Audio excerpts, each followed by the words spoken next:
కాంగ్రెస్ లో చేరిన ఎమ్మెల్యేలకు రాజీనామే దిక్కు, ఉప ఎన్నిక ఖాయమన్న కేటీఆర్.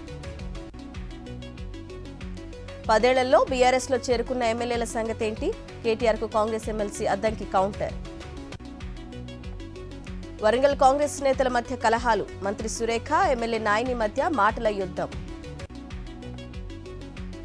విజయవాడ న్యూ ఆర్ఆర్ పేటలో డయేరియా బాధితులకు వైఎస్ఆర్సీపీ నేతల పరామర్శ, రోగులు పెరుగుతున్న కూటమి ప్రభుత్వంలో కదలిక లేదని ఆగ్రహం.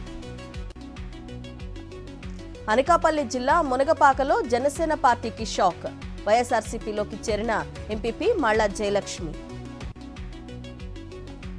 విజయనగరం జిల్లా వసీ గ్రామంలో నూతన పంచాయతీ భవనం ప్రారంభం, ఓపెనింగ్ కార్యక్రమంలో పాల్గొన్న జెడ్పీ చైర్మన్ మచ్చి శ్రీనివాసరావు. అరకులోయ ట్రైబల్ మ్యూజియంలో అరకు కాఫీ అవుట్లెట్ ప్రారంభం, నేటివ్ కాఫీ పేరుతో అరకు కాఫీ ప్రతిష్టను పెంచే ప్రయత్నం చేస్తున్నామన్న కలెక్టర్ దినేష్ కుమార్. భూపాలపల్లి జిల్లా కేంద్రంలోని తేనెటీగల పెంపకంపై శిక్షణా కార్యక్రమం, భూ నిర్వాసితులకు ఉద్యోగ అవకాశాలు కల్పించడమే సింగరేణి సంస్థ లక్ష్యమన్న సీఎండీ.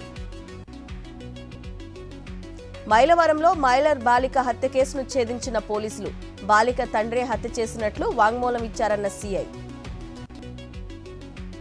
హైదరాబాద్ హయత్ నగర్ లో సెల్ ఫోన్ దొంగలు హల్చల్, వారాంతపు సంతలే టార్గెట్ గా మొబైల్స్ చోరీ, సీసీ ఫుటేజ్ ఆధారంగా పోలీసుల దర్యాప్తు. నిర్మల్ జిల్లాలో శిథిలావస్థకు చేరుకున్న ముధోల్ తహసీల్దార్ భవనం, కొత్త బిల్డింగ్ నిర్మించాలని కోరుతున్న స్థానిక ప్రజలు. మణిపూర్ అల్లర్లలో నిర్వాసితులకు మోదీ పరామర్శ, అన్ని విధాలుగా అండగా ఉంటామన్న ప్రధాని. వక్ఫ్ సవరణ చట్టాన్ని సవాల్ చేస్తూ సుప్రీంకోర్టులో పిటిషన్లు, సోమవారం తీర్పు ఇవ్వనున్న సర్వోన్నత న్యాయస్థానం. ఓటరు సర్వేపై ఆదేశాలు, మా అధికార పరిధిని అతిక్రమించడమే సుప్రీంకోర్టుకు తెలిపిన కేంద్ర ఎన్నికల సంఘం. తమిళనాడు అసెంబ్లీ ఎన్నికలకు సమరశంఖం పూరించిన విజయ్, తిరుచి నుంచి రాష్ట్రవ్యాప్త ఎన్నికల ప్రచారం షురు.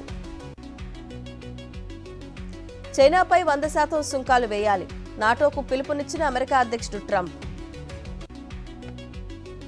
మయన్మార్లో ఘోరం, స్కూళ్లపై సైన్యం దాడి, 19 మంది విద్యార్థులు మృతి, 20 మందికి పైగా గాయాలు.